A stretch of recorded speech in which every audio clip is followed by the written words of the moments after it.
Today let us solve the problems from the engineering mechanics, that is first semester BE degree examination. This is the model question paper SEE. I will solve the problems from this question paper part wise. This is the part 1. Okay, so let us solve the problems one by one. First, let us take the problem.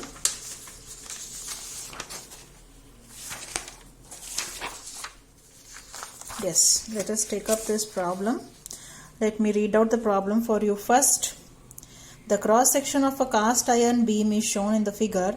Determine the moment of inertia about the centroidal axis. Okay, centroidal axis they have given, that is plural.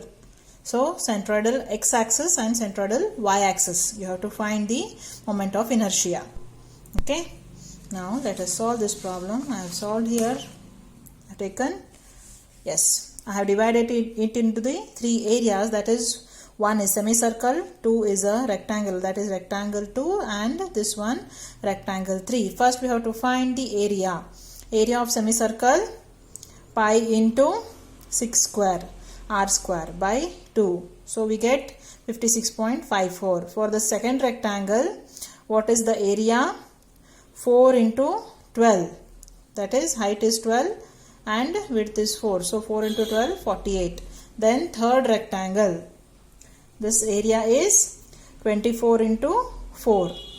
That is 96 mm square. Rectangle to 48 mm square. Next we have to find the distance from the axis 1, 1 or from the base of centroid of each area. So first let us take this semicircle. Okay.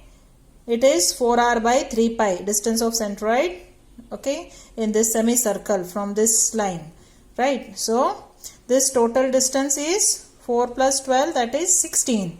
Then centroid is over here, so 4r by 3 pi, that is 4 into 6 by 3 pi plus 12 plus 4, 16. We get 18.54. Then for rectangle it is at half the distance, that is at 6. So we get for rectangle 2 6, that is 12 by 2 is 6 plus 4, 10. Then for rectangle 3 it is 4 by 2, that is 2. Then we have to find A into Y, that is area into Y, AY, it is 1048.75. Then AY square is, that is A into Y, that is 19450.26. Then AY for rectangle 2 is 480, for rectangle 3 it is A into Y, 96 into 2, 192. Then AY square is 384, for rectangle 2 it is 4800. We have to find the total area 200.54 and total AY square is 24,634.26 and total of AY is 1960.75. Next, IX bar and IY bar. Okay, formula is for semicircle 0.11 r raised to 4, 0.11 into r is 6 raised to 4, 142.56, and IY bar is pi r raised to 4 by 8, so 508.93. Then rectangle 2 is BD cube by 12, B is 4, D is 12, so 4 into 12 cube by 12, 576, and IY bar DB cube by 12, D is 12 into 4 cube, B cube by 12, that is 64. Then rectangle 3, BD cube by 12, that is B is 24. 24 into depth is 4. So 24 into 4 cube by 12, 128. And IY bar, that is 4 into 24 cube by 12, that is 4608. Okay. So total sum is 846.56, that is IX bar. IY bar is 5180.93 total. Now let us find Y bar, that is summation of AY by summation of A. We get 9.77 mm. Then I11 is summation of IX bar plus summation of AY square. Here in this table we have found out. Okay, summation of IX bar is 846.56, right? And summation of AY square. Summation of AY square is 24,634.26. Total 25,480.82 mm raised to 4. Then IX bar is I11 minus AY bar square. So I11 is 25,480.82 minus 200.54 into 9.77 square. that is 6338.69 mm raised to 4. Iy bar is 5180.93. that is what you have got here. Next, let us solve one more problem. In the question paper it is given, that is 1b. Determine the magnitude, direction and point of application of resultant force for the given system of forces as shown in the figure.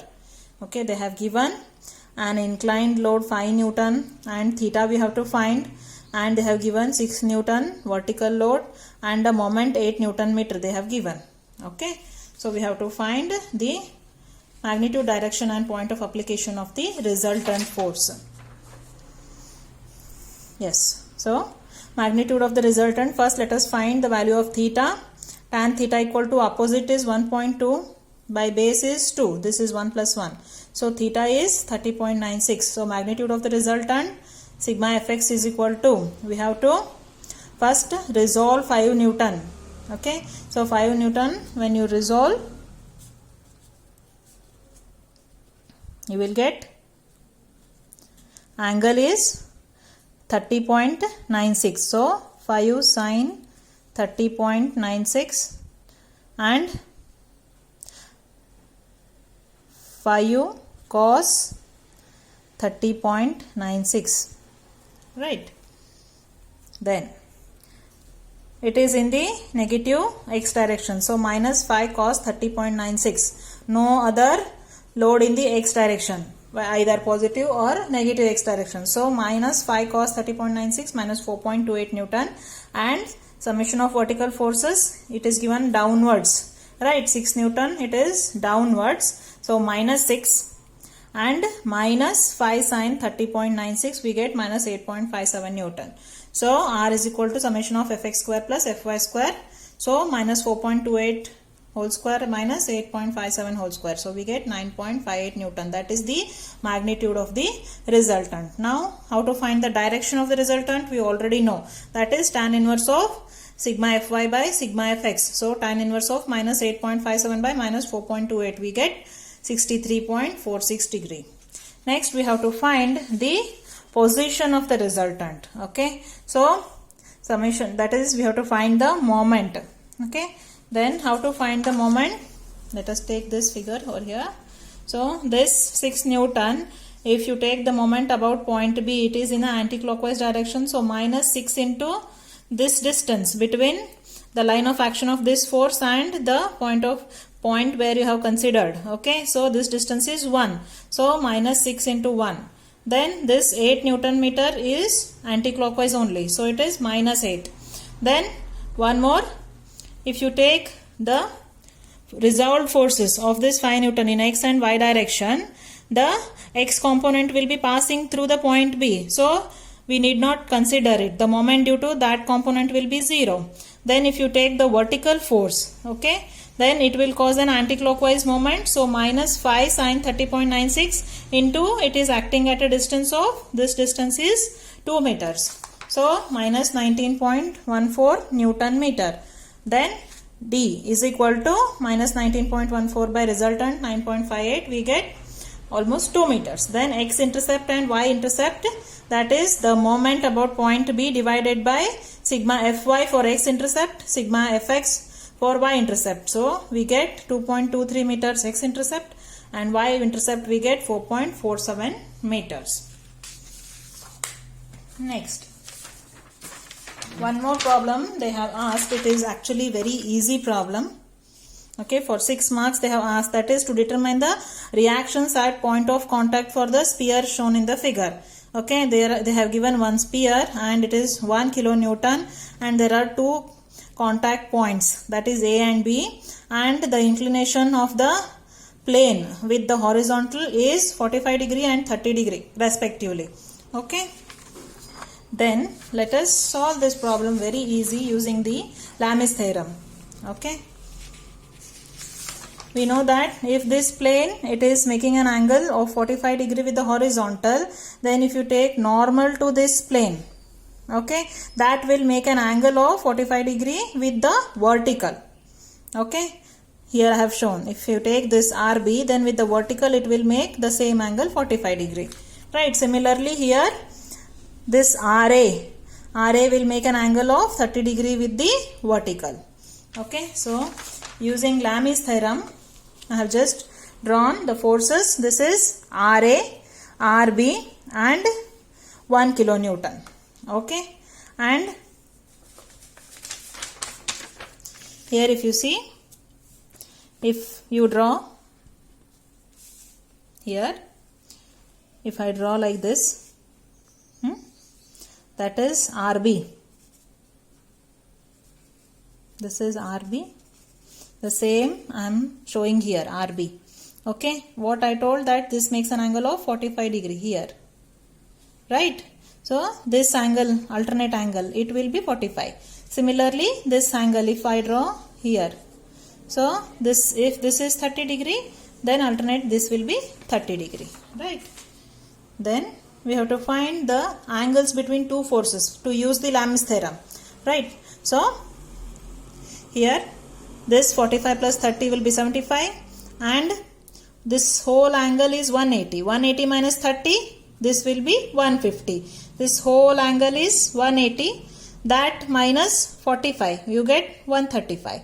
So using Lami's theorem, we can write RA divided by sine of opposite angle, that is sine of 135, and RB, this is RB, opposite angle, RB divided by sine 150. Then 1 kilonewton divided by this angle, sine 75. So RA equal to 1 by sine 75 into sine 135. That is taking this side, we get 0.732 kilonewton. RB 1 by sine 75 into sine 150. So we get 0.517 kilonewton. The same problem we can solve using the equations of equilibrium as well, taking summation of horizontal forces. Here what I can write is RA cos 60, because if I am taking here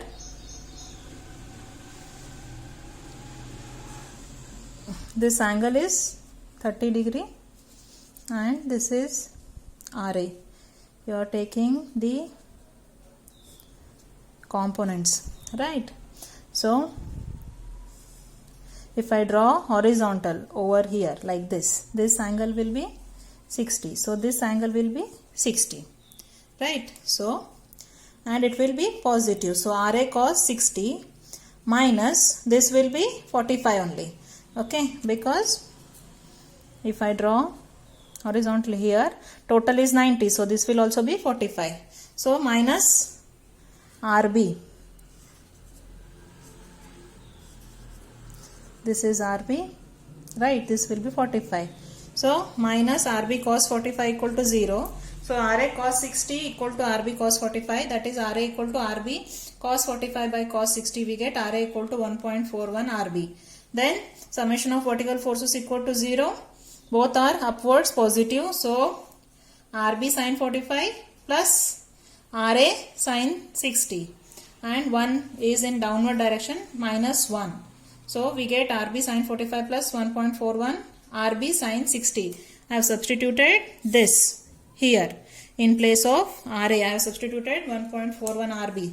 So 1.41 RB sin 60 equal to 1. So simplifying, we get 1.92 RB equal to 1. Therefore RB equal to 0.518 kilonewton and RA equal to 1.41 RB we have found out here already, right? So substituting RB equal to 0.518 we get 0.731. Okay, using Lami's theorem also we can cross check that we have got same values, 0.732, 0.517, right? 0.518 RB, 0.518, and RA we have got 0.731 here, 0.732 here. Okay, so that is like a cross check. Okay, the remaining problems I will solve in part 2, that is in the next video. Someone has commented to solve this question paper. Okay, that's why I am solving. Please like, share and subscribe to my channel and share this video with all the first semester students who are going to appear for the exams in upcoming days. That will be very helpful for them. Thank you.